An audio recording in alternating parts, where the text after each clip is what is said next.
Jy is ingeskakel by Op die Tafel. Dankie vir jou tyd. Ons praat hierdie week oor wat dit is om Jesus Christus regtig deel te kom maak van jou lewe, om 'n besluit te maak, om ja te kan sê vir Jesus.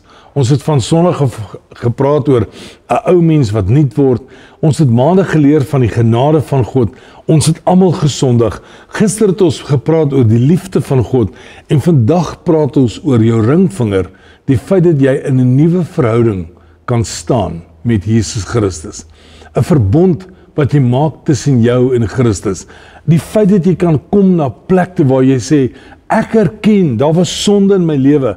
Ek het die genade van God nodig. Ek sien God se liefde, maar ek weet, ek het gesondig en ek vra vir vergifnis. Kom ek lees vir jou uit 1 Johannes 1 vers 9. Daar staan, maar as ons sondes bely, hy is getrou en regverdig.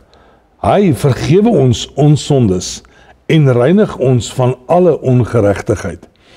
Dis juist hierdie plek van erkentenis, hierdie plek van ek verstaan dat deur my manier van hoe ek gelewe het, gemaak het dat ek God se skepingsdoel gemis het, dat ek God se plan vir my gemis het, die outeur wat geskryf het oor die lewe, dat jy gemis het oor dit wat God van jou verwag het.